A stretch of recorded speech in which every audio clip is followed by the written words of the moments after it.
Pelo menos alguma novidade minimamente boa nós podemos dizer que tivemos em 2020. A Realme está chegando ao Brasil. Sim, se em 2019 nós recebemos a Xiaomi, agora é a vez de outra marca conhecida pelo seu bom custo-benefício aportar por aqui. Ela ainda não começou a vender os seus aparelhos em território nacional, mas nós já sabemos de alguns que vão ser lançados e preparamos um hands-on. Hoje nós vamos falar aqui do Realme 7 e do Realme 7 Pro, que foram lançados lá fora há pouco tempo. Quer ficar sabendo desde já se são celulares interessantes para sua lista de desejos? Então acompanha esse hands-on aqui no tudocelular.com. O visual desses dois aparelhos não sai muito do comum e eles acabam se parecendo com a maioria dos celulares à venda por aí. O pequeno diferencial fica na traseira, onde uma faixa que pega todo um pedaço do corpo muda a orientação do padrão visual. Em tamanho eles dois são quase iguais, mas o Realme 7 mais simples acaba sendo maior, mais espesso e mais pesado, até um pouco mais atrapalhado na pegada do que o seu irmão mais poderoso. Na frente, um furo no canto superior esquerdo que é realmente menor no Realme 7 Pro. O acabamento é todo em plástico nos dois, com proteção contra respingos presentes apenas no 7 Pro. Eles passam um ar de boa qualidade e enquanto o Realme 7 traz um sensor biométrico na lateral, junto do botão de energia, o do 7 Pro fica abaixo da tela. As câmeras ficam em um modo retangular, já esperado, que é mais comprido e baixo no 7 e mais alto no Realme 7 Pro. Eles são dual SIM, com slot dedicado para microSD. Apesar de terem quase o mesmo tamanho e serem ambas Full HD 20:9 em Gorilla Glass 3, são duas telas bem diferentes entre si. A do Realme 7 tem 6,5 polegadas e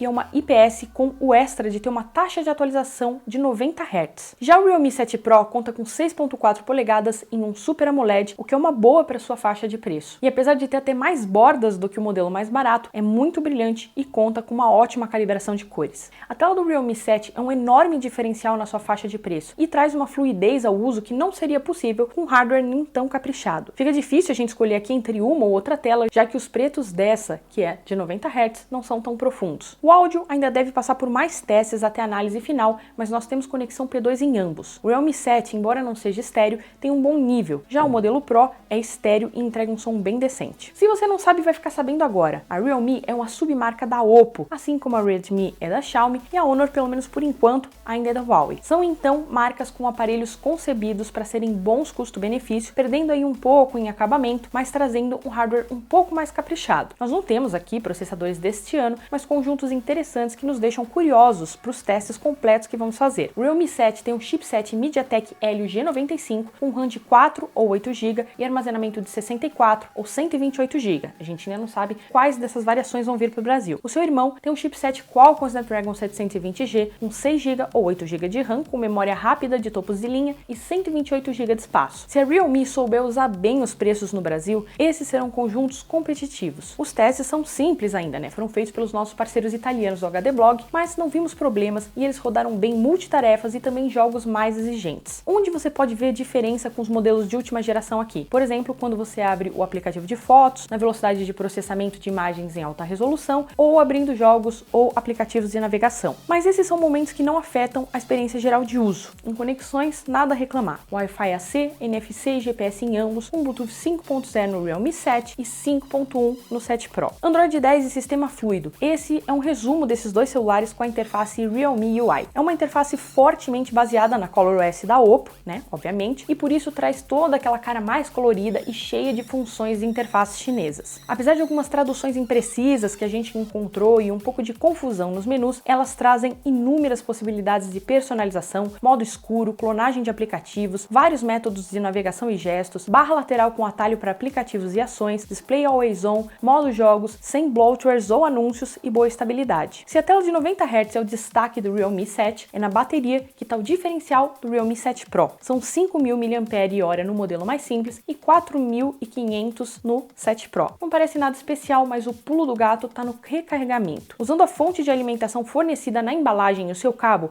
você pode recarregar o Realme 7 Pro de 0 a 100% em 34 minutos, testado e confirmado. A tecnologia se chama Super Dart e impressiona. E isso, em um smartphone supostamente custo-benefício, a gente ainda não sabe o preço dele aqui no no Brasil, acaba sendo o grande destaque do Realme 7 Pro. E todo esse mecanismo, essa função funciona por causa de todos os elementos envolvidos. A fonte de alimentação, o cabo, a bateria do smartphone, todos eles têm sensores de temperatura e um chip dedicado ao gerenciamento de carga. A bateria é dividida em dois e só usando exatamente esses elementos, o cabo, o carregador e tudo mais, você tem essa velocidade, sem superaquecer o aparelho. Daí quem acaba superaquecendo é a fonte. No Realme 7, o carregador é mais humilde, é de 30 watts e leva o smartphone de 0 a 50% em pouco mais de 25 minutos. Eles ainda vão passar pelos nossos testes padronizados, mas os nossos parceiros do HD Blog tiveram resultados iniciais de aproximadamente 7 horas de tela no Realme 7, com 2 dias de uso cuidadoso aí, né? Ele ser grande acaba tendo algum motivo, e 6 horas de tela no Realme 7 Pro. Números aí normais para a categoria. Como esperado, o Realme 7 Pro possui 4 câmeras traseiras, um número que agora, né, virou padrão e parece que precisa ser alcançado a todo custo. A principal tem sensor de 64 megapixels com 1.8 de abertura. É acompanhada de um ultra-wide de 8 megapixels, uma macro com foco fixo de 2 megapixels e um sensor preto e branco de 2 megapixels para profundidade de campo. O Realme 7 também tem o conjunto quádruplo, com a wide principal de 48 megapixels com 1.8 de abertura, ultra-wide também de 8 megapixels, uma macro também com foco fixo de 2 megapixels e o sensor de profundidade de campo de 2 megapixels. No celular mais simples, as fotos com a lente principal são excelentes, surpreenderam principalmente à noite, onde com uma mão pouco firme aí você pode tirar umas capturas legais. A câmera ultra-wide dele também é boa desde que haja luz, embora claramente a gente possa ver algumas distorções. As fotografias macro têm o problema do foco fixo, então você vai ter possibilidades criativas interessantes só se você tirar com muito cuidado na distância certa do assunto. Com o Realme 7 Pro, as nossas expectativas eram mais altas e as fotos são boas o suficiente. Não espere aqui algo extraordinário, mas são boas se você não quiser nada em especial. Você percebe as lacunas quando as condições de luz não são simples, então, por exemplo, quando tem fortes contrastes de luz ou em baixa iluminação. A gente tem contrastes acentuados, ao invés de exagero na nitidez, cores mais quentes. À noite, essa câmera faz aí seus malabarismos com o modo noturno,